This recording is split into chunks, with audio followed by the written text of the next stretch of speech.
gosh. Oh, it's so good to be back. I know. Oh my gosh. We took a break after Vegas Madness, and here we are. You know what? We do that every year. We do. March is very, very busy for us. I don't know if any of you guys noticed. We tired. We're very tired.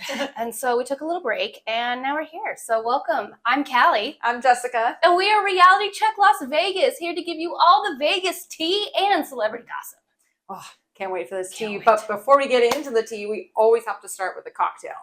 And I have this new thing where I like to teach Callie how to make cocktails. Because we all know that I know how to make them. So let's have Callie do it.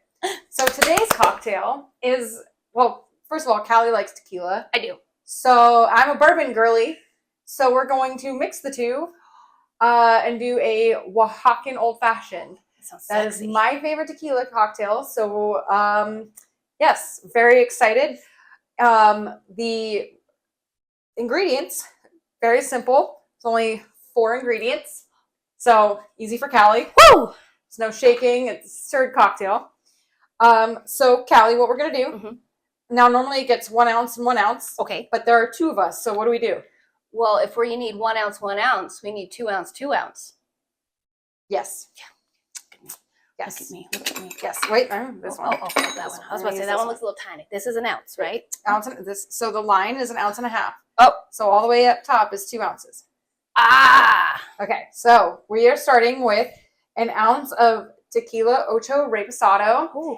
It is a very delicious tequila with notes of agave and citrus and caramel. All right, just dump that in there. Yeah. Good for a start. Didn't spill. It is, it's produced in the slow artisanal process, and it pays honor to the blue agave plant. Didn't know it was already open.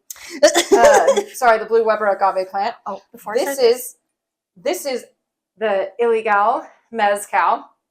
This is a really cool story because the guy that started this tequila initially was bringing unbranded mezcal to his bar in Antigua, and it became so popular, like literally bringing illegal unbranded mezcal to his bar, and it slowly became popular, and he went, oh shit, and so he started his own brand and kept the whole illegal aspect of it. And it is now they say that it's more agave with a hint of smoke, but I've had a few other kinds of mezcals, and this is the smokier one, which makes for a better cocktail, at least for the Oaxacan Old Fashioned. Okay, so we did 2 ounce, 2 ounce. Yes. Okay. Now normally we do add agave. And I only do about 1/2 ounce. So now we're going to do a full ounce of agave. And how much is a full ounce? Is that whole entire? All the way to the top. All right, bitch. Sweet agave. It sounds like a Frankie Valli song. Sweet agave. All the way to the top, right? Yep, all the way to the top. I got excited for a little. All right. Ooh, yeah, bitch. Yep. That. Okay, so then we're going to take our aromatic bitters. Ooh. You're going to do 4 dashes. 4 dashes. 1. Oh, 2. 3. There's 3 in there. 4. Okay. Then you're gonna stir. Stir. Take it in. And I already did it wrong. Look at me. I'm gonna get the sexy ice cubes out. Keep stirring. Oh my goodness. Look at me. I look like a real bartender. I'm just moving that ice around. Yep. Stir. Look at me. Still stir. Oh wow. Yep. Stir. Stir. I'll still stir. Oh, I'm sticky. Oh, for a long time. Okay. So then you take your strainer right here.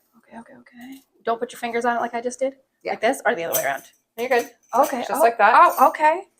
Okay. And then you're going to pour. Wow, look at me. Right there looks good. Is that right? I don't know. Oh, my gosh. Perfect. Oh, my gosh. I just, look at me. I'm just a natural. All right. Cheers.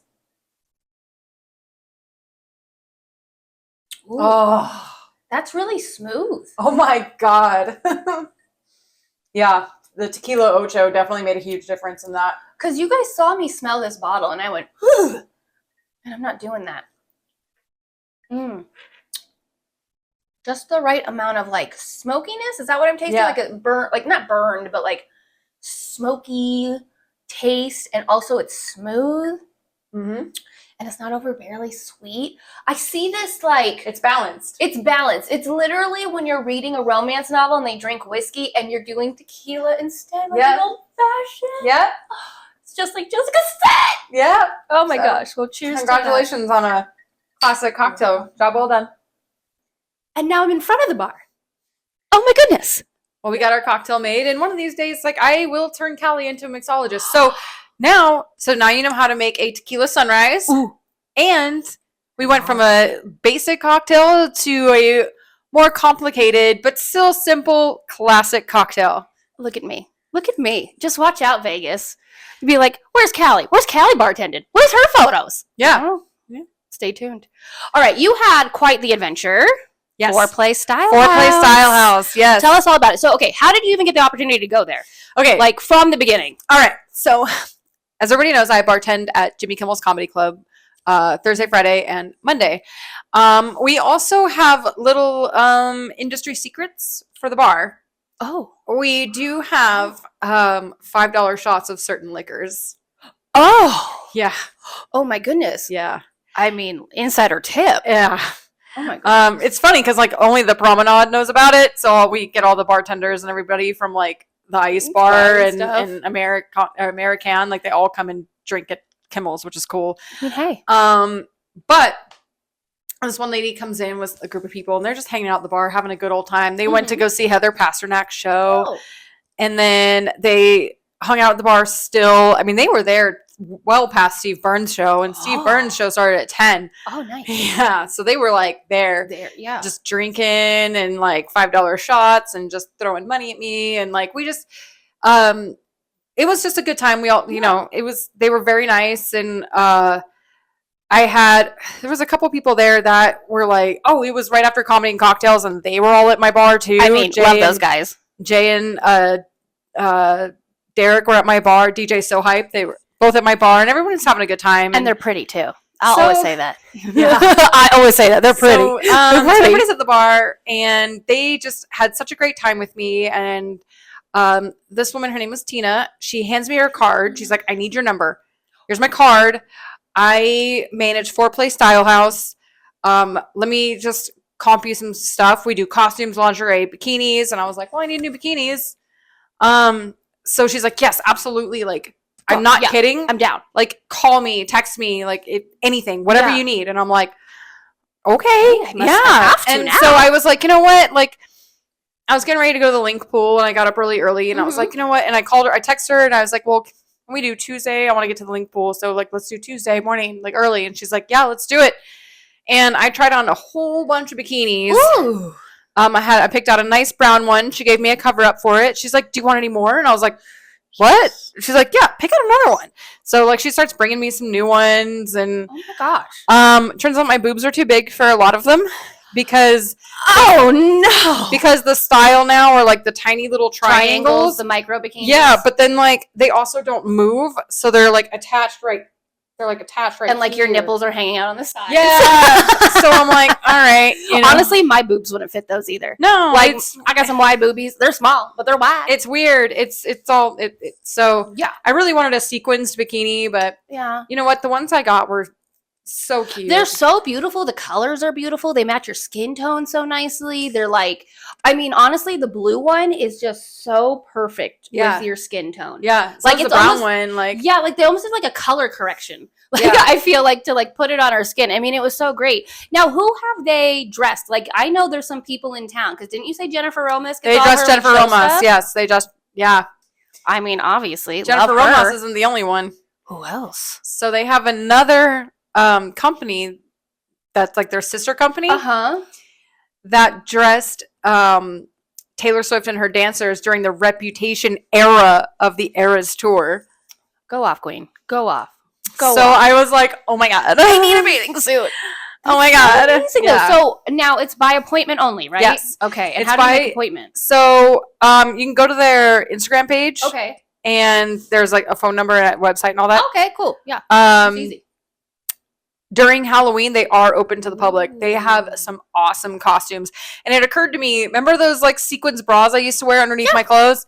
They have a whole bunch of them, so I have to go back. I want to go back for those. Well, maybe we make an appointment and go together. Can we go together at the Yeah. same time? Okay, I wasn't sure if like we both had to make appointments or like. No, we can go Listen, together. I want to go and I want to look at things I can't afford because I know they're expensive too, right? Like they're good quality stuff, guys. Yeah. Like this isn't like the shit that you're finding at Walmart. No. This is the bathing suit's gonna last you a few years. It's good quality. It's gonna hold the babies up. Like and even the lingerie is like top-notch lingerie. Yeah. So it's like this is the place to go. Yeah, that's some Fredericks of Hollywood shit up there. Yeah, that's what I mean. Like truly, like it was giving like Girls Next Door. Remember when the Girls Next Door used to go to Trashy or whatever and like get their costumes, designed and all this other stuff? It made me think of that. And I was just like, oh my God, girl. Yeah. That's so exciting. It's freaking awesome. So thank you, Tina. Yes, I will be getting a hold of you again soon. Yes. And guys, go during Halloween. I think we're going to make a pit stop during Halloween. Oh, yeah. I mean, I just want to see what's in there. I might as well open to the we'll public. probably make an appointment before that. Yeah. Well, we had some Vegas drama this week. Oh my God. It was so much fun for us. This was last Thursday. It was my Monday and I knew I was going to have a rough, long, busy week ahead of me. But let me tell you how this made me smile. I woke up in so many ways. I woke up at 8:30. Usually I wake up at 8 o'clock in the morning and then I'll fall back asleep. I'll check my phone or whatever and then I'll go back to sleep.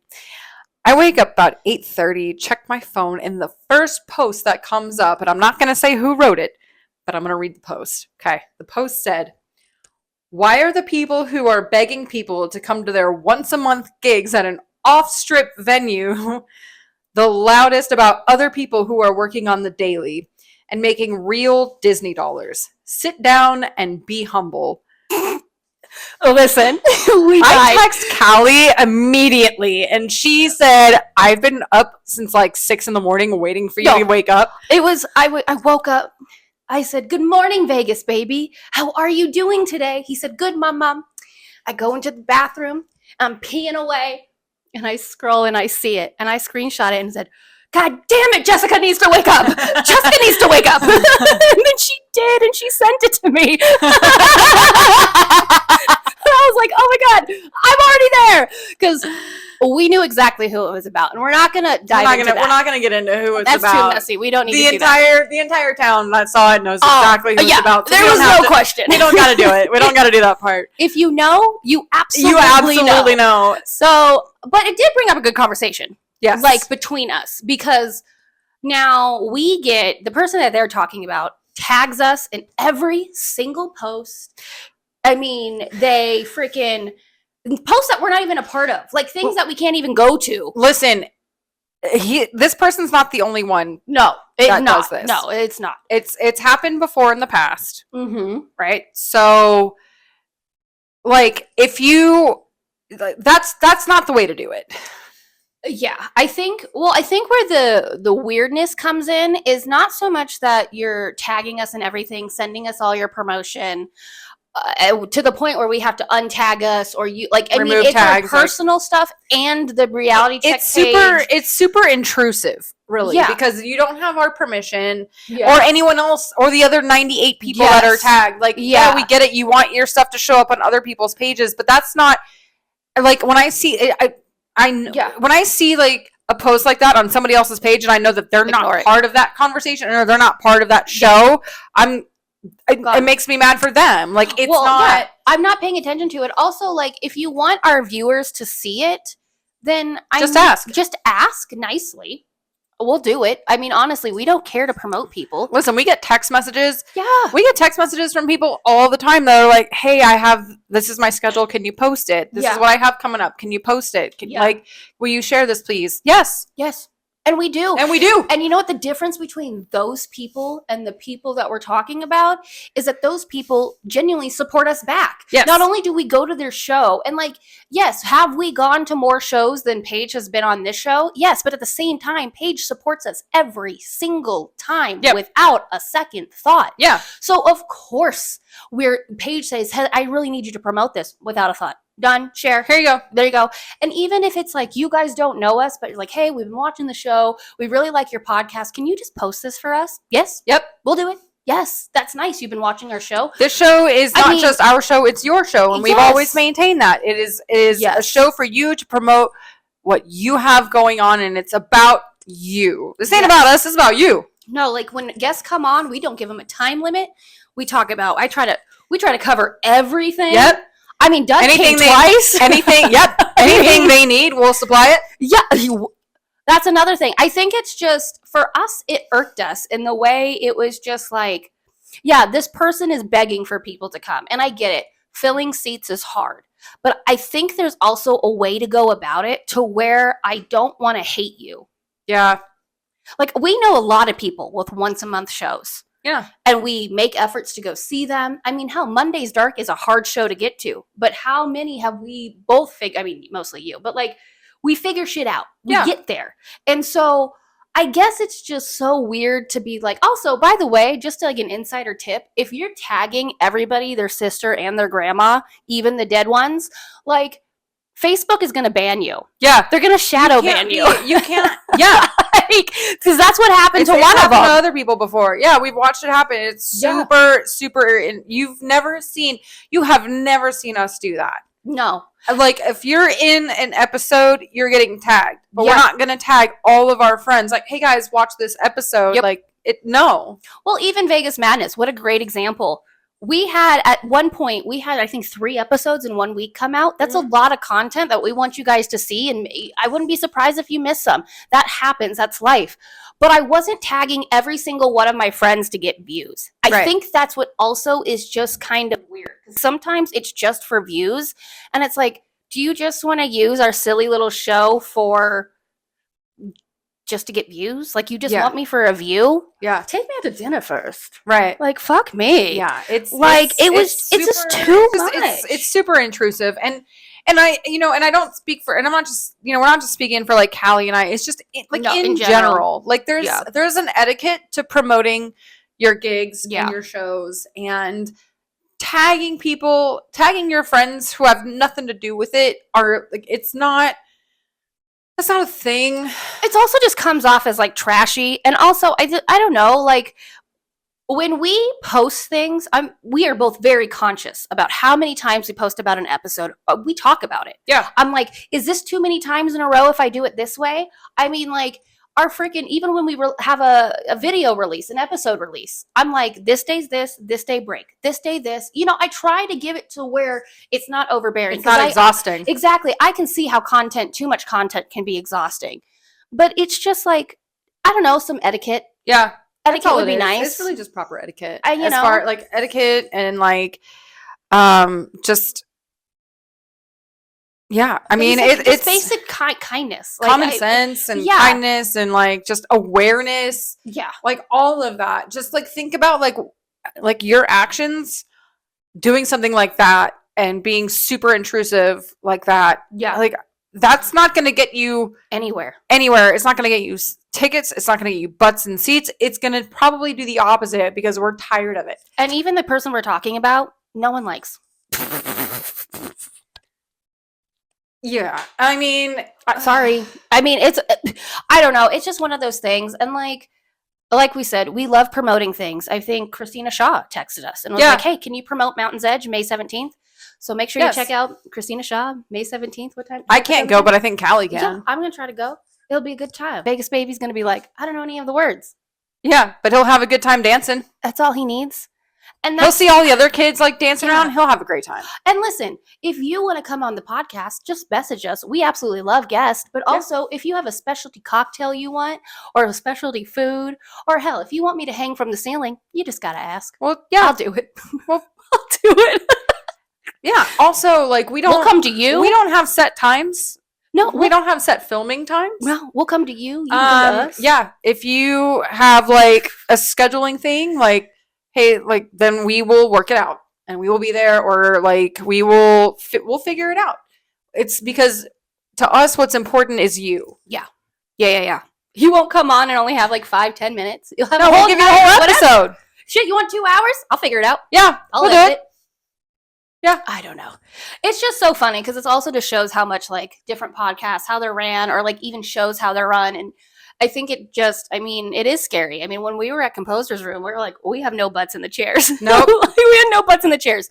And that's okay. But we also didn't want to bother people. Yeah, I mean, I know that sounds bad because we're like, oh, we got to get, people in the seats. But like at 2:00 on a Tuesday we at an off-strip venue, it was a little bit harder. Yeah. And honestly, like, everyone's at work. Yeah, we asked. And they said, we make it if we can. Kelly Vaughn came. That was beautiful. Mm-hmm. My friend Nicholas came because he was staying with us. He had no choice. Sarah Hester Ross was trying to come. She got sick, but we still like wore her merch and talked about her anyway. I mean, I don't know. There's just so many things. And I think coming from two so like understanding people when it comes to this stuff, it's like I don't know. It's just weird. But yeah, it was funny. When this happened, we were cackling. I mean, the girls were cackling. On top of the fact that I was getting text messages from other people. That's what made me cackle even more. I was dying. I would text Callie and be like, yo, guess who just texted me? And then after that, I got a text from another person. And it reminded me of when I got broken up with about the birthday card thing on Facebook. And the entire town called me. It was like that. Oh, my goodness gracious. So the town keeps on talking. I feel like I maintain this. But I feel like the casinos have lost the plot. Oh, absolutely. When it was, okay, so when I first moved to Vegas, Vegas was run by the mob. But what year did you move to Vegas? 2012, 2011. The mob was not here. It was like when I first got, no, that was long gone before 2000. Because I feel like, oh, really? Family Friendly came in around the 90s and 2000s, and that's when the mob was officially out of. Oh, super weird. They have a mob mentality still. Because I feel like when I moved here, that's all people talked about, and then it became corporate. Because it became like when I first moved here, like I did all like I pretty much just kept within like the locals. I didn't really do the I can honestly say after 2008 with the recession, there was nothing the same. So okay, yeah. So but from my experience when I moved here, there was then I first met that guy. I met you.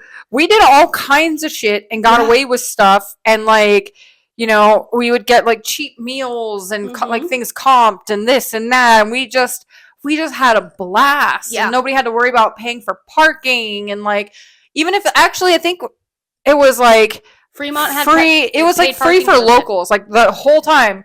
Like, it was all. I think it was that came in later. That came in after we kind of. I don't remember paying for parking. We never had to pay for parking, so Fremont always had to pay for parking, even when I graduated from 2010. So I know that. But paying for parking in Vegas didn't really start until like right around like for locals, COVID. Yeah. COVID was the actual turn. But even right before that, I don't think Vegas locals had to pay for any parking whatsoever. No. I don't think. Hotel guests didn't have to pay for parking because hotel guests still have to pay a daily parking fee. Yeah. Yeah, no. If you don't, like, do you have to still pay it even if you don't have a car and you didn't drive there? I don't think so. They ask what car you have and license plate. Oh, okay. Yeah, so they do have that, but like I think a lot of it can be explained away with like, remember how Doug was saying the show would give you a certain amount of money and then you would come, and it was the Mexican restaurant or the Italian restaurant, and so the casinos owned these things, so they were able to comp things more. Yeah. Where now what the casino should do is go, hey, I need a certain amount of comps for you to be here. But instead they're just trying to get the coin. So they're charging these places, what, $1 million a month in rent? I think Ocean One's rent was $750,000 a month. Yeah. At Planet Hollywood with all the bugs and the rats. Yeah.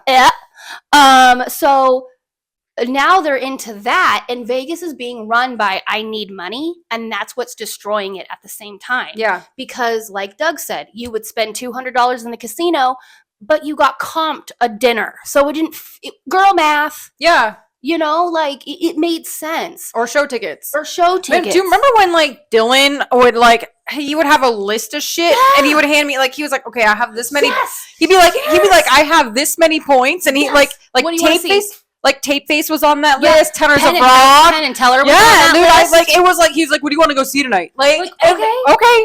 Yeah, I mean, how many times? I mean, you worked at Indigo Lounge too, so that helped a lot. But how many times you saw people and you were a cocktail waitress, people just sitting at the machine getting their we didn't free get drinks. those machines. Oh, you didn't? We didn't have machines when I was at Indigo. But even when you're a cocktail server, Yeah. I mean, people would sit there for fucking hours and drink their drinks and do their shit. But now it seems like you can't. Oh, dude, it gets to the. Oh, you know what? When I was cocktailing, they changed the rules on what you can order. And that wasn't what? You weren't allowed to get like 2021. You can't get anything. You can't get anything above Tito's. Listen, this is where you lost the plot, and I think drinks. Yeah, like, and this is where the mob came in. They said, "You come to me. You're eating with my family. You're eating with the things I enjoy. You behave yourself. Let me throw you some shit. Let me work you up a little bit. Okay, whatever." But now we're all about the fucking price tag. Yeah. I mean, we went to M&M World or M&M Factory. I don't really know what they call it. It's an attraction for kids. Anyway, so we went there and we were walking up and down. And first of all, the whole entire side of the strip is practically closed and under construction right now. Yeah. Our slow season is the biggest slow season we've ever freaking have. It feels like it. I mean, the slow season is still slow. I feel like it's been going on for, and the weather hasn't helped. Yeah, I mean, like, it's true, it has been hot, but like people come in August. So it's been cold as fuck. What are you talking about? It's been cold as fuck. Has it been? We've this we'd have like these super nice days, and then it gets cold. So cold out of nowhere. Well, this is the problem. During the day at noon, it's 97 degrees, and then at night, it's like 25. Yeah, and you're like, what is happening? Why are we living in a desert and doing exactly what deserts do? But because of all of this and the low, I mean, how many TikToks have you seen talking about how tourism is dead in Vegas? Yeah. I mean, people that are visiting Vegas. Well, okay, so perfect example. I was at the Link Pool. Yeah. And I got I don't really do the frozen drink thing, but man, that frozen pink lemonade looked so good. Don't get me started on those. It looked so good. So I just got like a small, like 12-ounce cup. That shit cost me $25. Yep. I ordered a cocktail from Harrah's, one of the frozen ones, the blue drink. Nathan specifically asked. I walked up there and I said, yeah, get him an extra shot, and then I'll get Uncle Davy Dave one. $57 later before tip for 2 drinks. Yeah. A Carnival Court, what's a mixed drink at Carnival Court now? Vodka Red Bull's gonna run you about $28. Yeah. Crown and Coke's gonna be about $21. Yeah. I was like, the people that we were seeing are from Wisconsin, right? So things are a little bit cheaper, especially drinking out. But like, they were talking about how they went to Old Red and thought, yeah, it's expensive, but at least I get to bring my cup back. Yeah. Like, I mean, the fact that we're adults are going, I got a cup.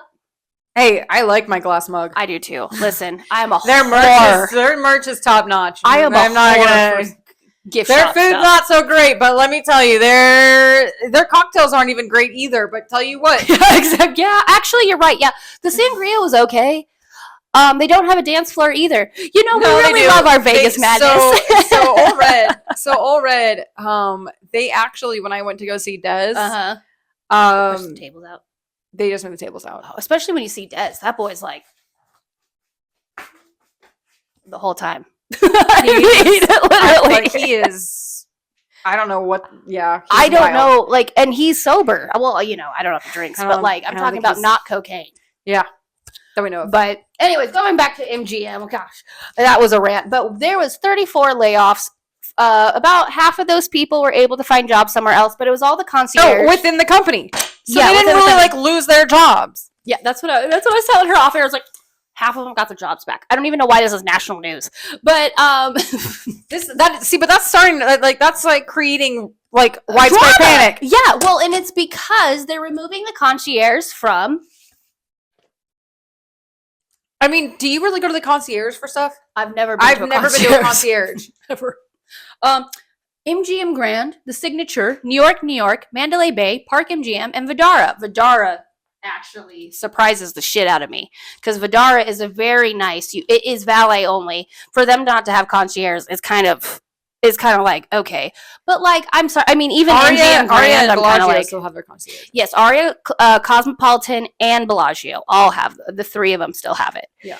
But yeah, I mean, they got rid of bellhops and stuff like that in Excalibur. That makes sense. I mean, who and uses Luxor, those? and then Luxor, they got rid of them in 2023. That's like going to Circus. Okay, I have one more rant. It reminded me. There was a TikTok, and this lady went to Harrah's and then complained about the Harrah's hotel. And I said, bitch, you're at Harrah's. You're at Harrah's. I don't know what you expected. Like, when I tell friends to come, I tell them to stay at Harrah's or the Link, because it's good priced, and you're not going to be in your room that much. You just need to sleep. I mean, I like the Link Hotel. Like, I've stayed there. Yeah, I mean, I've stayed. And I had friends the stay Link there Hotel twice. they have cabana rooms that are right off the pool. They do. I will say the only I want to go there is the elevators. Actually, To the hotels. That is awful. One of my friends just texted me, and he parked at the Link garage, and it like damaged like the bottom of his car. Like he had to he asked me, he's like, can you find me the number to the Link Hotel, because I have to turn it in for like you the number. Do you have Google? Sorry.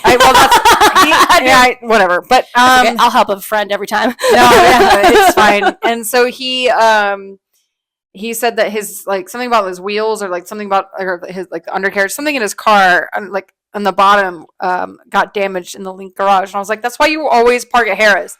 Insider tip: don't park at Link. Don't park at the Link, man. I don't know. It sucks. Fuck. Oh my god, it gives me anxiety. I have just a mid-sized. We both have mid-sized cars. Like, honestly, they're not. Even when I was in my Kia Soul, which is considered compact, I did not like that parking garage. No, I was always afraid. I was like, everything's so small and tight. And two cars can't really pass. And there's garages or storage units in there. Yeah. I don't know. It's weird. I don't know what's going on. The Link is fucking weird. But listen, guys, if you're coming to Vegas, please spend your money on bartenders.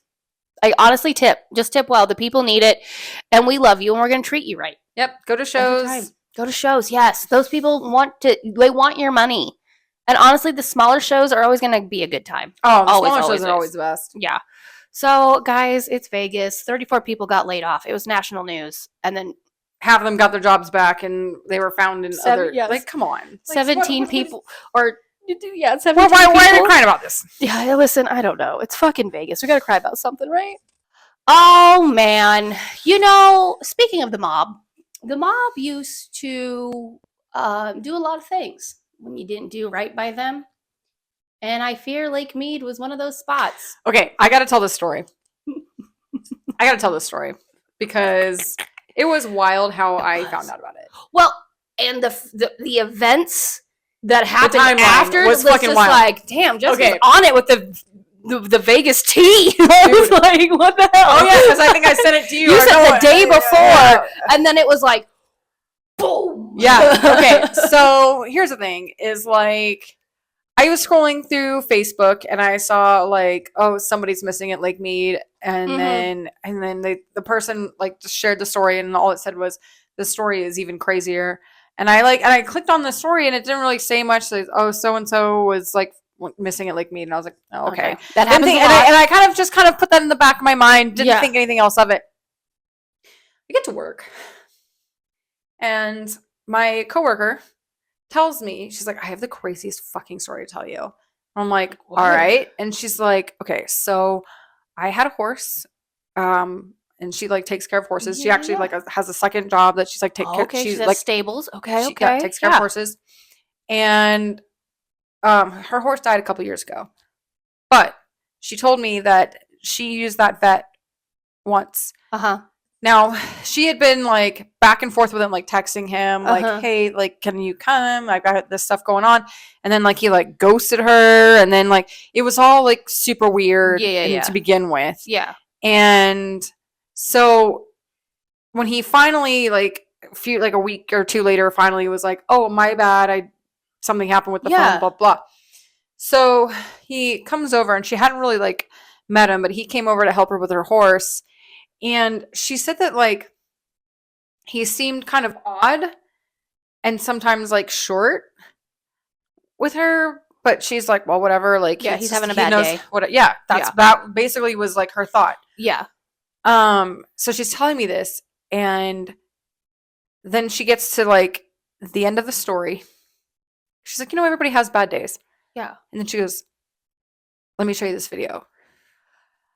I wish the video had a trigger warning, and I don't know why none of the videos have trigger warnings, because when I saw it, I was like, I wish I didn't see that. So she shows me the video, and I'm like, I love horses. Yeah. Like, they just, I somehow end up on horse TikTok all the time. Like, I'm terrified. I watch this little girl feed her horses carrots every day. Yeah. Like, they're love big it. dogs. They literally are big dogs. Big giant dogs. So, and I'm just like, my heart is like broken, like for this baby, for this poor. The video is him abusing the horse. Yeah. The horse is on the ground, already on its back, and he is continuously physically hurting it. If you get what I'm trying to say right now, he's physically trying to hurt it. Like, it's awful. It's actually one of the, like, honestly, I was wondering, like, why didn't the owners do anything? But I would have fought too. But the thing is, like, it was like a mom and a daughter, and they were like, he's gone crazy. What if we confront him and, like, he hurts? Well, like, and the problem was his sidekick, his aide, his whatever, his assistant wasn't doing shit either. Wasn't helping. So, like, if I'm a bystander and I'm watching somebody kick my horse, I'm gonna want to go do something. But if I'm watching someone else that works for that person, like, do nothing, they're probably scared to do something too. I don't know. That's what's going through my mind. Yeah, see, my big ass mouth gets myself in trouble, so I'd be like, "What the fuck are you doing?" Yeah, I'd lose my shit so quick. And he would also be posted all over Facebook. I'd be on the news being like, "This guy." Yeah, I would be. So that post and my coworker told me, she's like, I'm not one to share things like that, but she's like, I had to. Yeah. That post was up for less than a day, and it had 1,000 shares. Yep. So she's telling me about this, and I'm watching this video, and I'm like, wait a second, and that's when it clicked, and I pulled up the article on the person's page that I found, that I initially saw it at, and I was like, wait, is this about this? This is about this? And she's like, because what she told me was, the horse community is very tight-knit. Yes. In Pahrump. Yes. It's very much like Yellowstone. Yes. Yes. Most horse communities are actually. Yeah. Very especially much with their vets and stuff. They're very like, we trust this guy because we can't trust a lot of them. Yeah. Yeah. So very much like Yellowstone, mob mentality, like that kind of thing. So as soon as she said that to me, after she showed me that video, that's when I was like, oh, wait, is it this? Is it this motherfucker named Sean? And she was like, yeah. And like, so we were trying to figure out, like, did he tell, like, how did they know he went missing? How did they know? Because they found his truck there. I think his family probably reported him missing. So one thing about did he say to his wife, like, hey, I'm going to go to Lake Mead? I mean, probably, hey, I'm going to go to Lake Mead, just kind of whatever. So I found out that the unaliving rate in veterinarians is like one of the highest jobs. It's like veterinarians want to off themselves, and dentists. I don't know what it is about that career path, but they are like, it's like some of the most stressful. Some of like the people tend to hurt themselves a lot more in that field. So I don't know if there was already, I mean, obviously if you're abusing animals, there's obviously mental health already involved, but like he was getting accused of things, and I don't know, it just seems like he couldn't take the heat, and then he went missing at Lake Mead. Yep. Like the very next day. Well, that same day. But like so basically, like, the video came out, and then like the next day he was missing. Yeah. And then he was missing for a long time. And then they found him. On an island. Probably didn't have any skin. They had to do, they had to identify him by his dental records. I mean, half of me is like, it's so wild. Like, I mean, he could have committed suicide. Or it could have been a very real accident. But it's like, or murder, or very real, like, the video got shared 1,000 times. So it's like, it's going to suck for you for a while. Issue an apology, deal with it, get through it. We'll forget about it eventually. I mean, honestly, move states. So change your last name with your practice. I don't know. There's so many either LLCs that or get away with killed. Like, I don't. Yeah, no, it was very weird that all this came out and then he went missing, and I was like, oh. NFL. All right, so it will make more sense. Okay. Oh my God. So the NFL draft happened. That's the start of it. You know what's so crazy to me is like knowing Callie doesn't give two shits about the NFL, knows nothing. I could still be like, let me tell you this tea. Like, fuck yeah, give me the trouble. Because it has nothing to do with football itself. I posted there's no like plays or anything involved. It's all like this person the who drama no one gives a fuck about is acting this way. And I need to know. I always need to know. I don't know why, but I'm just like, why are they misbehaving? I need to go in there. Now listen, I knew that Deion Sanders was coaching college football. Yes. I knew he was coaching at Colorado. I didn't know the man existed. I knew he played for, he played for the Cowboys, man. His jersey's famous. What year? Do you know what years he played for the Cowboys? The good years? No, but ask your dad. Listen, that's what I mean. I'm like, my dad likes the Cowboys. Your dad will know. You go to your dad and be like, yo, actually, you know what? My dad's gonna have such a rant. Ask your dad and tell me what he says. You know what I should do is just post, like, just hide it somewhere, and my dad, you'll see my whole entire personality come out. But it'll be like, this motherfucker. Yeah. Oh my God, you should totally do that. You should totally do that. Just let him you should totally just like sit down and be like, Dad. So what about this? What do you think about Deion Sanders and Shedeur Sanders? What do you think about this? Because, like, here's the thing. I watch college football. Yes. I knew about Deion Sanders. Did not know he had two sons. I mean, I'm sure he had kids, but I didn't know that they played football. I didn't know that he coached them. Yeah. Did not know. Neither did I. So until the NFL draft. Yeah. The other players that got drafted, I was like, yeah, know who they are. I know who Cam Ward is. I know who Jackson Dart is. Didn't know who Maxwell Harrison was, but I knew Cam Ward and Jackson Dart. Knew both of them. So Deion Sanders' son Shedeur just kind of, he did some good things, did some like not so great things. Like his career wasn't like a Joe Burrow stellar fucking career. Yeah. He didn't lead Colorado to like their first like undefeated season in 20 years. Yeah. Okay, that's a Joe Burrow thing. Yeah. Joe Burrow and Joe Burrow was not, he was confident but not arrogant. And when he accepted his Heisman Trophy, he was in tears and just so happy and thankful and grateful. Like he just was like, to this day, that shit, like, you know, it gets you in the feels. So, because like people are like, well, Joe Burrow, no, Joe Burrow fucking earned that shit. He's got a little arrogance now, but it's okay. It's just his outfits.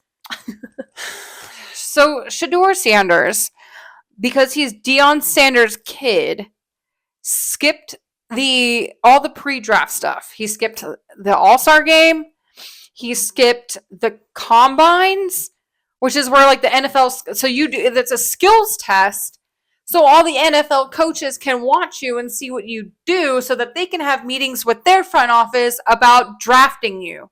And you're going to skip that shit because you think you're too good for that because you're Deion Sanders' kid? No. The nepotism. Nepotism is wild. The interviews, all of it. Yeah. Like, Cam Ward played for Miami, and he sat out the last half of his final game of the season because he didn't want to, like, get injured or, like, lose his spot in the draft. Yeah. Listen, I think it's just, we have gone from a society that's like so obsessed with these arrogant people, right? Like, I mean, how many celebrities are so fucking arrogant? Yeah. But why is he a celebrity? He's not. His daddy is, and maybe not even, I didn't know who the man was, so clearly not that cool. Right. But like, how do you, like, I guess my process is, what is Deion telling his son to make him believe he doesn't have to put in the quarter of the work? Right. To do the job that, I mean, this is like us wanting to become pop stars or rock stars. Yeah. Like the odds of getting into this position, the odds that you have this dad that can be like, son, this is how you do your interview. Son, this is how you're going to do this. Son, when you go in and talk to them, you make sure you're the best man there because they like people like this, not that. How do you get... How do you not coach your son through something like that? That's what I'm thinking. And then just say, you know what? You don't have to because you're my son. Yeah, like and like how many times has Deion fucking sat there and been like, fuck this kid because he's this and this and this. And then his son is worse. Yeah. And then weren't they like, wasn't he like, oh, my son's not going to go to these places to play? Yeah. Motherfucker, they didn't even want him. He specifically said, he's like, I like what the Cleveland Browns are doing, but I don't want my son playing there. Guess what? Guess what, motherfucker? You had no choice. Isn't he like, is that where he went? He went to the Browns. Did you see the look on the coach and the GM's face? Oh, did they even call him? No. They didn't even call him. People are getting phone calls with their mothers. How much did this kid spend? It looks like they found out. I don't know how much he spent, but he spent more than what his signing bonus was. Now, On a party. To get drafted. To get drafted. What? Shedeur Sanders is now one of 5 quarterbacks on the Cleveland Browns. And you're not even that good. See, I don't even know if you're going to be that good because I guarantee you they're not going to play you. No. And so, but Deion Sanders has already said that he's going to make the necessary corrections because it's up to him. You know, what's really fascinating about this is that they're getting their 10 minutes of fame right now, and no one's going to talk about them for the rest of the season. No one's going to care. Yeah, but it's so weird because other talk shows and other podcasts are like, I hope Shedeur shows them like that they should have picked him and like he's gonna just be awesome. No, no. No, you know who I want to pick? That boy whose mama died. That boy who was sitting there by himself because his mama's in the hospital and he gets picked and then he gets to go to the hospital and tell his mama that he got picked and he got it. He got the dream and then she passes away. I want Maxwell, right? Yeah, Maxwell Harrison, who stood out there and every single person, he watched other people ahead of him get drafted and he shook their hands and congratulated them on their way out to the stage. And was excited for these people. And then when it was his turn, and they all returned the favor. And they all returned the favor. People want to fucking watch that. They're so, listen, and comes from my dad. This actually comes from my dad and hearing his rants. Especially the Raiders in this town. Obviously, a lot of them got DUIs. One killed a person and a dog. That's pretty bad. It's pretty bad. Yeah. And I get it. You give fucking 21-year-olds, 22-year-olds, all the millions of dollars, and okay, go figure it out. Yeah, boys like to drink. Like, I don't know who the PR team is for the Raiders, but that's a different story. But like, you keep on seeing these assholes. We want to see fun people. We want to see wholesome people because what took off last year during the NFL? It was the wholesome content of the girlfriends and the families and all this stuff, and everyone loved it. And I think the NFL has finally realized that we need to be a little more wholesome again. We did the whole entire dancing when we got a touchdown. We got it all out of the way, but now it's like, oh, people don't enjoy that anymore. People want something different from our teams. Well, the touchdown celebrations they're allowing now, and so like Lamar Jackson from the Vikings. Yeah. Or not the Vikings, I'm sorry. The Ravens, the Baltimore Ravens. That is my fucking fault. Same team colors. What are you going to do? I don't know any of them. That dude was like every week picking out dances and choreographing them. My dad hated him. It was the funniest shit. He did all the High School Musical dances. Yeah, I bet my dad was like, shut up, play football. It was so good. There was one team that got like a field goal. It was a 2-point ones. And he's like, you got a fucking field goal. Why are you dancing? It was so funny. He was so did your fucking job. Yeah, exactly. He was like, do I have to fucking dance when I take a shit? That's my dad. Okay. So funny. But like, and then Cam Ward just brought his parents. He didn't bring his girlfriend. Which, love. Like we were talking about Russell Wilson and his first girlfriend. Yeah. Ruined it. Yeah. Her big ass mouth ruined it. Yeah. Everyone was like, oh, she looks like all the dollar signs. But I was like, I don't know. I think no, man. The other meme was like, she's like celebrating like she just got drafted. Yeah. I mean, listen, if my like, especially if I was 20 years old, like put yourself in that 20-year-old mindset brain and then realize like your boyfriend just made his dreams come true. Like, fuck yeah, you're excited. Like, especially for girls. But you know what? That bitch ain't there anymore. I mean, you know what? It's like when pop stars. Brittany Mahomes. Yeah. She's been with Patrick Mahomes since like 6th grade.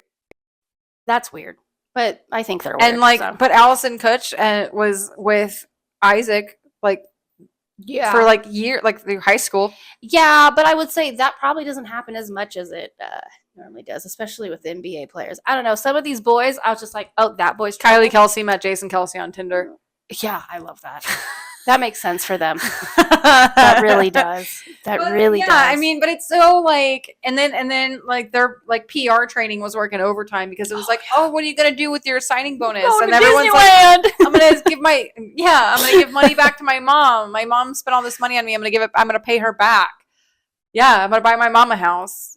I think Cam Ward was like, I'm gonna buy more dog food for my dog. Oh, yeah. Someone was like, I'm going to buy dog food because I like my dog. And that's about, he said, I'm going to get a higher quality of dog food now. He's like, I'm going to get the top dog food. Like, that's what we want to listen to. I mean, that's honestly what we want. I mean, the drama is fun, but like, the arrogance, I think, and I mean, this is kind of going back to the other conversation we were having earlier about like, posting and tagging too much. Arrogance is getting annoying. Mm-hmm. No one likes it. Nobody had a lot of arrogance for a very long time. And I think that that game is played out now. Yeah. And we're just like, we don't care. We want the wholesome people. For someone who can't stand, and this is just religious trauma, but like, so someone who's like, I give it all to God, that normally makes me uncomfortable. It's a long story. But when Maxwell was like, God did this, I was like, that's right, brother. He sure did. Yeah. Like the fact that I just was like, I believe you. Yeah. Because that's the kind of person I believe you are. You know who else does that? Huh. Is Jaden Daniels he played at LSU and now he's on the Washington football team or the Washington Commanders. And I was like, ugh. No, Jaden Daniels was like, he like won this. Oh my God, he won this game that they weren't expecting to win.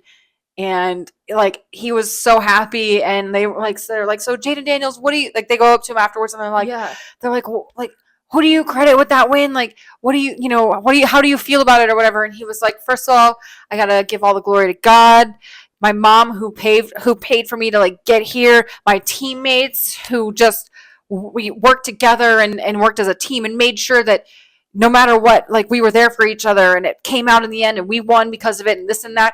Like, that's what you want. And then like Jameis Winston, man, when he played for the Browns for a little while and he fucking played against the Steelers and he got to play in like snow. He was like, man, I've never seen snow. And I was like, I love this kid so much. And then what is it about kids never seeing snow before? Dude. And then when they're adults, I had a vet one time go, I never saw snow until yesterday. We were like, what the fuck? During like, Super Bowl week, exciting. They had Jameis Winston during Super Bowl week in New Orleans, like serving drinks and like. Oh, I think I remember. It was like just having so funny. I was like they just gave that guy a mic and he was like, oh my God. Honestly, it's like these are the moments where I'm like, it's just us. Like if you and if the NFL came to us and was like, just go out and talk to people, we'd be like, we're here, guys. I'm so excited. Yeah, that would 100% be us. Like, oh my God, we're gonna have crawfish. Oh my God, we're gonna like. Oh my God, we'll do that. I'm gonna get to party on Bourbon Street. What's this about? Like, how are you today? Like, have you ever been to Bourbon Street before? This is my first time. I mean, we would have so much fun. Oh my God. It's just the authenticity of everybody. And like Mr. Nepo baby, he just sits there and he's like, I'm cool shit. Yeah. And it's like, it's exhausting. Nobody cares. I'm tired. Nobody cares, and that resulted in nobody fucking wanting you. And then a phone call was made, and he fucking ended up on the Browns anyway. And you know that asshole is on the phone with some fucking girl, probably 18, and is going, baby, I'm on this team. He's probably got 5 of them. And he's like, I'm on this team now. And you know his whole entire identity is going to be like, oh, I'm in the NFL. I'm in the NFL. I'm in the NFL. And you probably never fucking see a field. Yeah. Like, you'll never play. And then you can't even get, like at least Jason Kelce and, like, all these people, like, Shaq is a great example. His personality comes back, so he gets to do, like, commentary. And even though his career is physically over, he gets to still talk about his favorite sport. And he gets to be on, like, the ESPNs and all this other stuff. And you get to have, or, like, the translations off into podcasts. And there's avenues of making money. Or he's funny because his kids are, like, want to do all this, like, expensive shit. And he's like, you got a job? It's true. Well, Dad, we're rich. No. We aren't rich. I'm rich. You want to do some shit? Like, that's funny. You pay for it yourself. Apparently, Shaq likes to give his kids like Ben Affleck's the same way. Well, Ben Affleck's got a lot of issues, but I'll agree with that one. I don't know. He married J-Lo. You lost the plot when you married J-Lo. You lost the plot. Second time. Yeah, I know. But I mean, but like that mentality, like, no, you get a job. Get a job. Earn your money. Imagine that. Yeah, the Nepo baby is not looking too great. I'll be interested to see what his season looks like. Yeah. We should make sure to talk about every time he actually plays. Yeah. And then see at the end how many times he actually plays. Yeah. And then when he doesn't play, we're like, well, blah, blah, blah doesn't play again. Mr. Nepo. Yeah. Darling, I'm here. The hair. You're asking me about the hair. I know. Listen, I'm a new bitch, new me. And I'm just trying to discover myself. So I scalped Callie and just put it on myself. How does it look for me? So that is your wig. It is my wig. Got it. And darling, let me just talk about somebody. What is her name? Jordan? Jordan Hudson. Jordan Hudson. Darling, let me talk to you about how to waste a man's money. Okay, let's get into it. Who is Jordan dating? Jordan Hudson is dating 70-year-old Bill Belichick. Which is Callie's parents' age. So it's kind of creeping her out. But listen, and so how old is she? She's like 24, something 25. Like that. And she has... I think she's 25. Yeah, she has quite I think a nice... she's like 23, 24. Yeah, I think she's 24. I think maybe. Gross. Now, darling, she is quite the nice lady, is she not? Yeah. She is the nicest 24-year-old bitch I've ever seen. Oh my God, from the face. Everyone is being so mean to her, though, because they're like, she looks 50. And I'm like, listen, did you see as someone who looks 90? Did you see like the Instagram posts that like were posted on Bill Belichick's Instagram Was it the page, mermaid? Where she like, he was laying on the ground and had his legs up and she was like, her stomach was on his feet and she was flying. Oh, I've seen that. I've done that.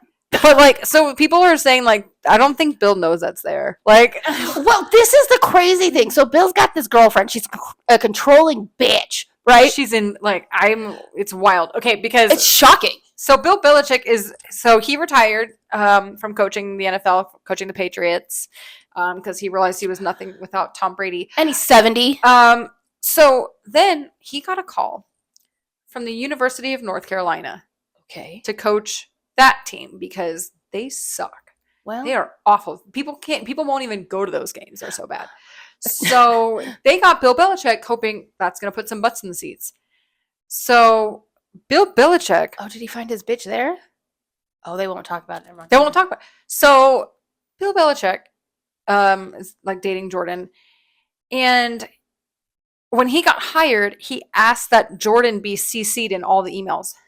Any email coming to him regarding like the office, football, anything,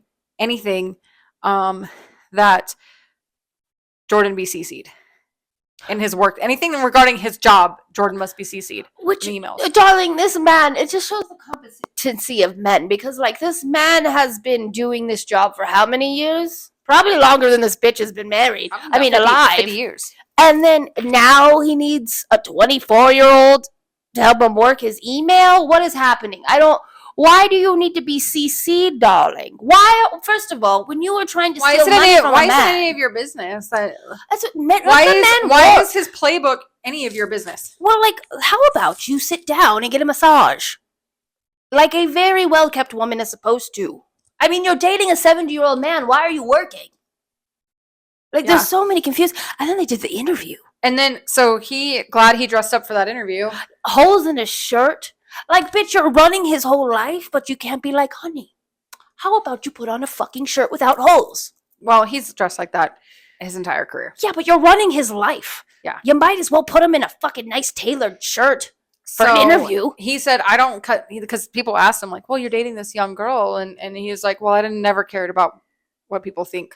And he's like, fair enough. He goes, well, so how did you guys meet? Where'd you guys meet? And she goes, we're not talking about that. We're not talking about that. Like, interrupts the fucking interview. She's sitting off to the side watching the interview. Like this.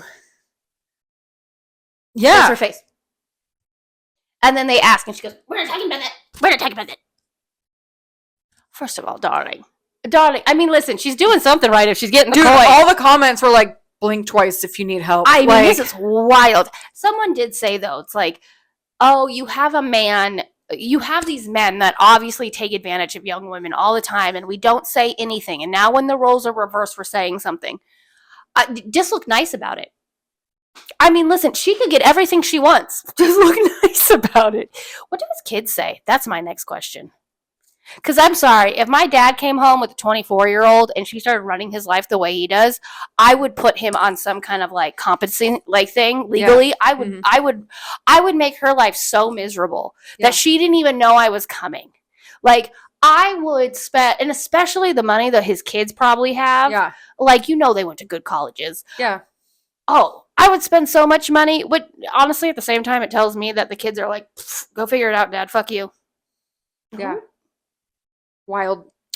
We need to show some respect, guys. Do you know that Gayle King and Katy Perry are now astronauts? We are also award-winning, top-notch, #1 podcast in Las Vegas with a residency under our belts. Yeah. Reality check. That means we're journalists. I'm a journalist. I can't spell, but here I am. I saw somebody's comment. It was like, I stepped in a puddle and now I'm a deep sea diver.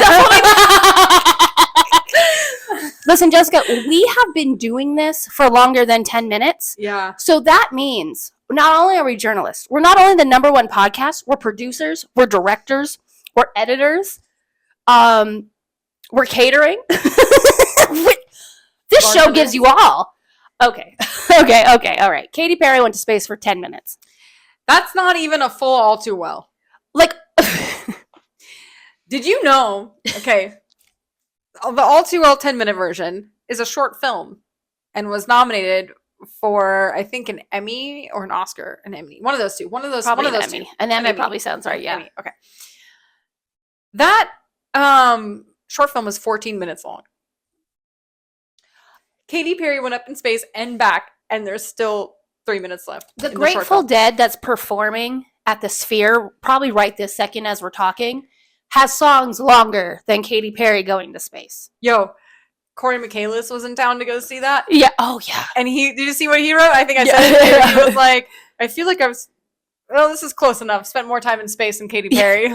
You know what's crazy about that? Taylor Momsen was also there at the same concert, like in the same section too, like area, like in the same like seating area. Yeah. I mean, not in the same box, but I was just like, oh, that's so weird. That's my favorite band and one of my favorite comedians all in the same area. I wore a shirt yesterday. This is Collage Dropout. Me. Dude, I love my Corey Michaelis merch. Shout out Corey Michaelis. Yeah, hey buddy. Love him. But yeah, so Katy Perry went to space. She promoted as she's floating. She like held up a flower. There was more footage of Katy Perry. Like, first of all, you're in space. Let's just say, like, we'll just for shits and giggles say that she was actually in space because they hadn't left the Earth's atmosphere. Yeah, they don't. So they didn't really. They were just kind of giving it the tip in. Yeah, in a very phallic looking fucking vessel. Mm-hmm. But instead of like looking out the window, like, oh my God, that's Earth. She is like, how can I promote myself? The Lifetime's tour. Look at me in this flower. Well, the flower is a daisy, and her daughter's name is Daisy. So sold. Got it. I'd hold up a warning sign, danger warning sign. It looked like a dandelion. I thought it was a. Yeah, it was a daisy. So the Daisy, her daughter's name is Daisy. So that made sense to me. I was okay with that. The tour dates was a little rough, and it was just like, guys, it was like this. It was like.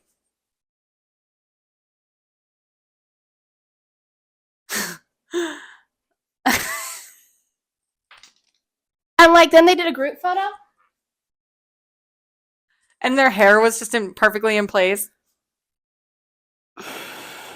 Listen, guys. First of all, 9 astronauts. Was it 8 astronauts? There was a group of astronauts that went to space and got stranded for 9. Two of them got stranded for 9 fucking months. Two astronauts. You're right. Okay, got stranded for 9 months. That's where my numbers. And then everyone came and was like, "This fucking bitch looks old." Yeah, she was trapped in space with a man for 9 months. I would be stressed out too. And like, what's crazy is like 2 weeks after. It was like not even 2 weeks after they got back, we're going to send Katy Perry into space. You know what? God bless. It was like so fucking tone deaf. Read the room. The economy that we're in, like people are literally struggling to buy eggs. Like people are going, we dyed potatoes instead of eggs.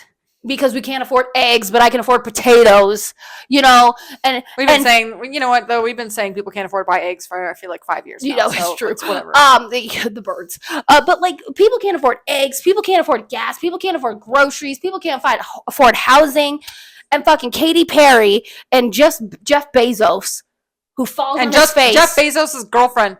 Yeah. She's exhausting. Have you ever seen her at parties when she's talking to other people? It's exhausting. She's just like one of the Dion peoples. Like, I was just like, I mean, the whole entire thing was just fucking weird. And it was a bunch of women. And everyone thought this would be a great thing for women. But here's the catch. And I love feminism. I love women.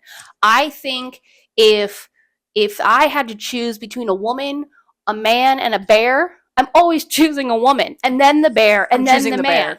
And then I love a good feminist, like, I hate men. Like, I love that shit on a shirt. Yeah. Like, let them eat cake with a man's head on a... Yes, please. But men have suffered tremendous feminism by going to space for 11 minutes. Like, there was there had a real astronaut on that flight. They had a real astronaut on that flight trying to actually do an experiment, like experiments. Like, the reason they go to space is like to study like the atmosphere and the weather changes and all these things that they can do. Like, it's not if you're Jeff Bezos. No, but that's the thing. But that's why I'm just in general why real astronauts go. Yes. Like, that's why NASA and SpaceX send people to fucking space. Yes. Well, and this is what I realized. The reason why I hated this space mission so much was because it's exactly the arrogance and it's just arrogance. It's like, it's rich people thinking they're fucking doing something for me. You're not doing shit for me as a woman. What you're doing is playing a man's role, acting like said man, and then going into space. I don't care. If you're going to act like the dude that I have been bitching about for all these years and like literally just said, I hate men, like have a whole entire silly joke about it right now, is because of the arrogance and the behavior that they showed. And instead of women showing up, I don't like when women show up and act like a man. We don't have to act like men. We just have to act like ourselves. We're already better than them. Like, and I truly believe that. We have done so much more for so long with such little resources that the fact that we could probably do whatever the fuck we want is pretty astonishing by itself. I don't need a group of women to get on a spaceship that was literally manufactured by a gazillionaire, and then a bunch of people with money. You know who I want to see in space? Lance Bass. As a child, Lance Bass. I still have that T-shirt. I still have that T-shirt that I got at Pop 2K that first year we went. That makes sense. That man, how did Katy Perry go to space and Lance Bass still hasn't? Well, and also, you know what? William Shatner. Fucking beam him up. But you know what? I think Lance Bass, you know what? I think he saw that mission and was like, no. Because I think Lance Bass, if he goes, like, he's wanted to go to space because he wants to go to space. Like, he doesn't want to do the, like, fun little trip. No, he wants to, like, be in space and learn shit. Like, do shit to, like, change the world or whatever. Like, he wants to do something real with, like, his space mission. Yeah, and, like, that's another thing, too, that, like, is really kind of made me sad. I follow an astronaut, or an actual astronaut online. And I've been watching her content for years. And she was in the first original Jeff Bezos launch. So she got to finally go into space and she cried. And that was an accomplishment for her. I was like, that's my bitch. You know why? Because she spent so much time in science and so much energy. And she said, I couldn't reach this goal, but now I found an avenue to reach my ultimate goal. And when she was up there, she was going, hi, baby. She was saying hi to her daughter. And like just talking about it gives me chills. That is what I want to see. I don't need Katy Perry. Like, bitch, go home. Yeah. You were dancing with a toilet, like, what, a year ago? Yes. With, like, a poop emoji coming out or whatever. Like, yeah. Anyway, so it did not give Katy Perry a lot of good publicity. No. And then, of course, she goes on her Lifetime tour. Yes, it did. So, Mexico City was sold out. Mexico City sold Wild. Out. Didn't know she had that many fans. Is her tour schedule being, like, is it going the same way as like the same model as the Eras tour? I'm gonna say yes because a lot of tours are following that model. a lot of I think tours it's a are great following fucking that model. idea. No, it is. And actually, like, I mean, the fact that the emo bands are doing it, pop singers are doing Like, it. yeah, you have night 1 and night 2, night 3, yeah. and then you like take a 4 4-day break. days off. Yeah, And exactly. you get back into it. Because So you can rest go your back voice. home if you really wanted to go back home for your kids. You can go somewhere else. It gives you time to travel. You're not missing anything. Yeah. You have a full night's rest beforehand. Yeah. Girl should have ran on that treadmill way longer. It's so Taylor Swift spent minimum 6 months run singing Yeah. on a treadmill. Yeah. Her In entire heels, probably. yeah, probably in what she needed to wear. Because that's what Miley I does. think she probably what I think she probably did was started out in tennis shoes. Oh, of course, like, of course. Like, she But probably and then built yes. up to like heels and like yes, because that's show what heels, Miley like- did. Miley sits on her little treadmill with her heels before she does her show, and she sings her song, Yeah, and she gets just walks. it. Yes, Beyonce is known to run on a beach with her dad at a young age. Do the same thing. yeah. It's proven to work. Yes. Like Taylor Swift knew she had a 3.5-hour show. She knew she was gonna sing live for about 90% of it. So yeah, like you have to, if you want a successful tour, if you want to put on the best show of your life, you have to do the work. Yeah. And I feel like everyone was like, well, she should have spent more time at rehearsals and less time in space, because people were saying that it looked like, I mean, like, what is this? No. Yeah. I don't dance. Okay, so this is where like It was like this. Hold on. Yeah. No, you gotta miss each other first. Oh. You gotta...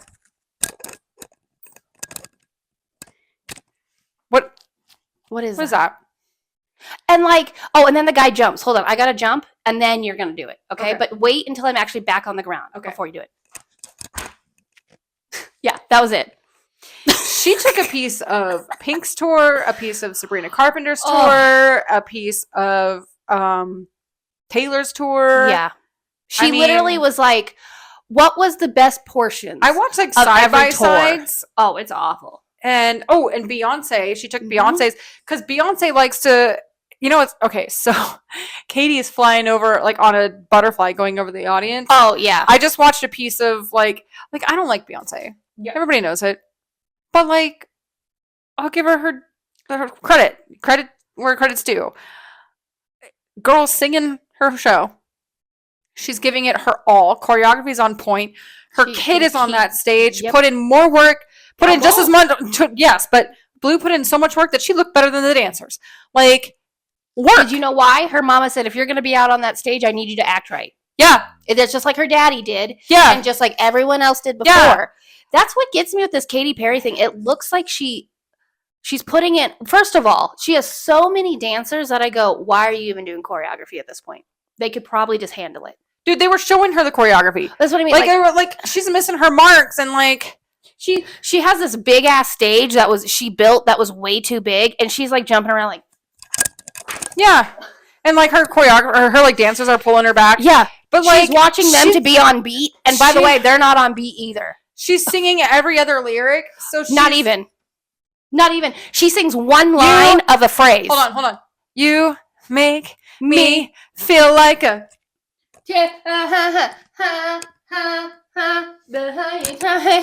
And then she'll be like, "Don't ever wake up."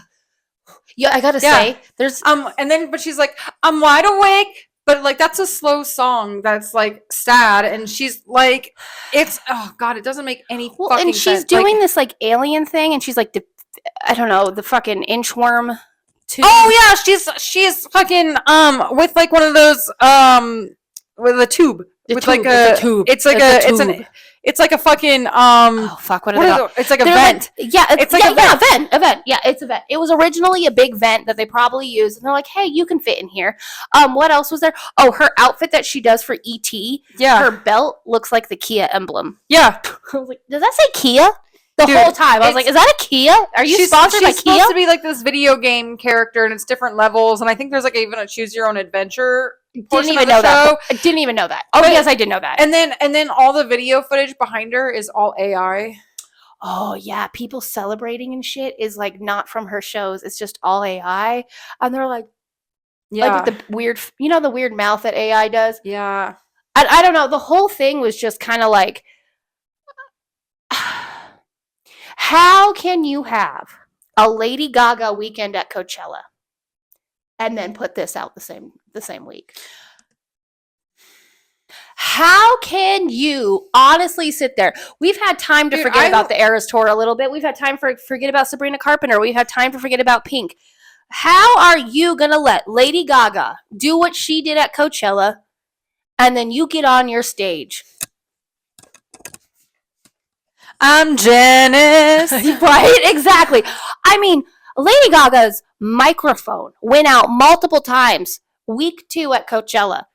Didn't phase that bitch one bit. And you know what? If anything, I was like, damn, she's singing that whole fucking set. Yeah, she is. Yep. Katy Perry had so much backing track that even like I was watching the videos and I couldn't see what song she was singing. I couldn't hear what song she was singing. Well, a lot of the songs that Katy Perry are doing, what I've noticed is that it's the full song in the background and then she just does her vocal runs. That's all she's singing is her vocal runs. So instead of like, you make me, she'll be like, you make me, and that's all she does. And then she'll run around like a fucking idiot. At one point, she's like, when you're on the monkey bars and you put your legs in? Yeah. And she's like swinging upside down, but she can't catch her breath. She can't sing. There's one where she's in this globe and she's floating and it's, I kissed a girl. There's no girls. That doesn't make any sense. Oh, yeah. She doesn't even have any female dancers. Yeah. Just no female dancers. Girls. You're going to sing I kissed a girl and you liked it, but you don't have one female? And I think also it's just, this person worked with Dr. Luke after the Kesha thing. She doesn't care. No. Like, she doesn't care.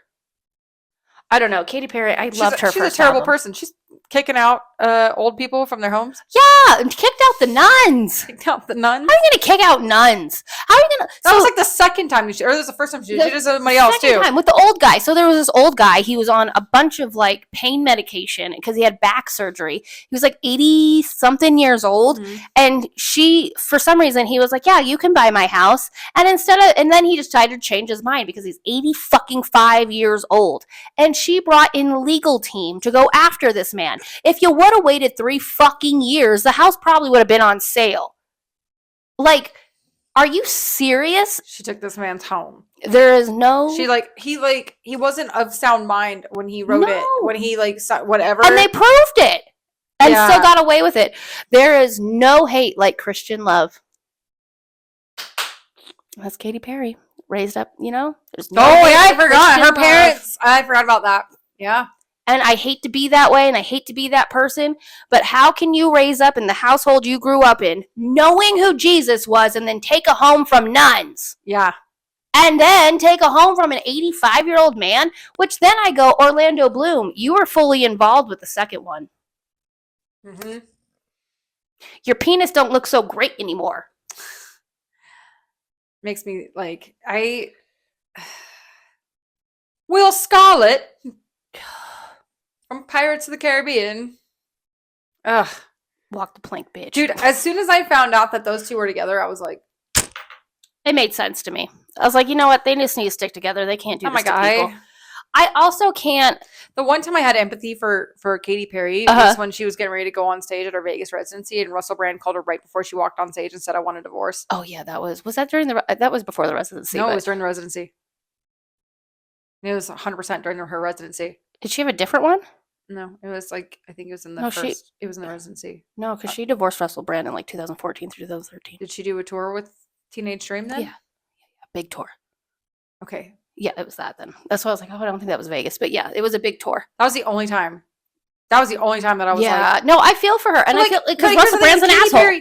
Katy Perry, though, God, I was so obsessed with that Teenage Dream album. Oh, see, I lost the plot. Her first album, the You're So Gay and You Don't Even Like Boys, Thinking of You. Girl had some bangers, man. Oh, my God. And you know what I realized? It was because she was exactly what the time needed. Yeah. She was exactly what the time needed, and now she's not what the time needs. Dude, I still rock out to Teenage Dream and just pretend like new Katy doesn't exist. Yeah. I just pretend like she stopped at Teenage Dream and that's it. Because that, that was one of my favorite albums. My only favorite, Katy Perry. I mean, I liked You're So Gay, but But Teenage Dream, I loved the whole like pin up and blue hair Yeah. and like the cupcakes and the Yeah. clouds, and I was like, it was very like bubblegum pop, Yeah. and that's my shit. Yeah. I will say her first album was so she went to Warped Tour. So she was at Warped Tour with all of my favorite bands at the time. And so not only did she get to go to Warped Tour, but she dressed up like a pinup girl, and that's all I loved. Yeah, like, that was what I loved about her. And that was her first album. And so she was at Warped Tour. She was singing with like Gym Class Heroes. I mean, she was in their Cupid music video with Patrick Stump from Fall Out Boy.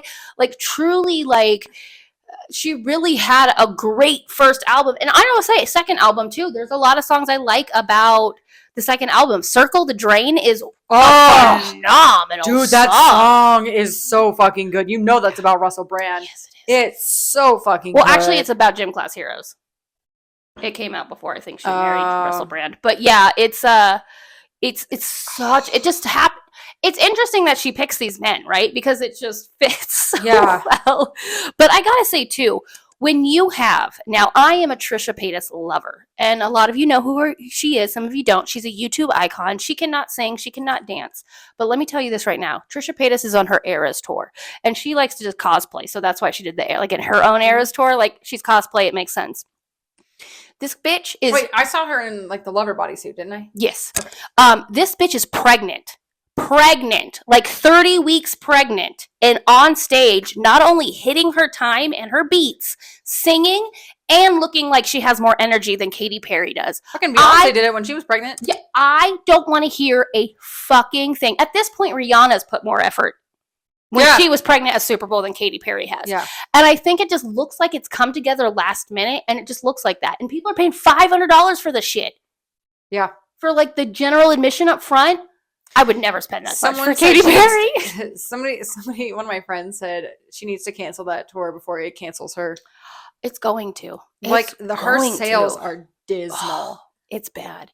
Well, especially after that. I mean, listen, maybe the first show sucks. That's what I said. It's like, first shows always suck. She can watch this back and fix it. I mean, she can watch it back and change choreo. So, but here's the thing is like the Eras tour first couple nights, and I was on night 3 of like her tour in general. Yeah. So she was a little bit stiff, but hit all the choreo. She was still very much present, very much singing, very much not out of breath. I mean, she did what she was hitting her marks. Yeah. And I was grinning, I was winning, I was hitting my marks. But like, and that's, we all found out she was doing it with a broken heart. But she did what she was supposed to, and nobody knew anything different. Yeah. And then when she got a few shows under her belt, everything came together. She was like, okay, I'm comfortable, and it was a huge difference, but not a single person was like, Taylor Swift was off. Taylor Swift, like, she couldn't do the choreo. She couldn't do this. Nope. She was out of breath. Her show looks silly. What is this? Like, nobody questioned anything about her tour. Yeah. No one. Because they didn't need to. It made sense. Yeah. $700 for Taylor made sense. Like, to me, it made sense. I was like, you get a 3-hour show. How long is Katy's? 95 minutes. So, literally, Sabrina Carpenter's 92 minutes. She added 3 minutes on. Okay, but Sabrina Carpenter's doing choreography and not acting. And only has 2 albums. Yeah. Like, what do you mean? You only have, Sabrina has 2 albums and she's doing 92-minute sets. Katy Perry has like 5 albums at this point. I had to say, Chappell Roan's doing longer sets than you are, babe. Yeah. And she's got 1. Yeah. She's figuring out how to make 1 album. 1 album's not even 92 minutes. Yeah. So she's not even doing all of her songs and she's still figuring it the fuck out. Yeah. I think there's something to be said. Like, this is why I love Halsey so much, because this is another thing, too. Halsey's going to come out on the scene, and it's going to be a very low compared to all these other shows that are happening, but there's still going to be way more effort. Halsey knows when to, like, do shit with her people and to, like, leave them alone and let you focus on them. She has a bunch of shit going on, just like Katy Perry had all that AI shit. She filmed it herself. She was there. She directed it. She did it all. So it's hard for us to have any care for Katy Perry when our people are putting in, fucking My Chemical Romance came out of hiding and still put more effort into their fucking show. How does that happen? Yeah. Like, it's Backstreet Boys are doing all their shit too. Yeah. Fucking, Don't get us started on O-Town. I was about to say, that was my next one. O-Town's just doing the same shit they've always done. They're doing the same shit they've always done, but you know Double what? her age. You know what? You know you're going to get a good show with O-Town. Every time. Not so much Ryan Cabrera, but it's okay. Not some, well, except when, That's he's got Blake Lewis with him, it's fine. And when he says, I know you guys don't want to see me. I'm like, you're right.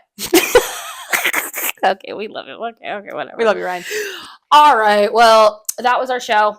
Thank you for tuning in. Yes, make sure you like, subscribe, put the notification bell, like and comment, do all those things to make us. Guys, we're going to tag every single one of our followers in every single one of our posts now. Just kidding. Just you wait. Just kidding. We'd never do that. We're not ever going to do that. All right, we love you guys. Bye. Bye.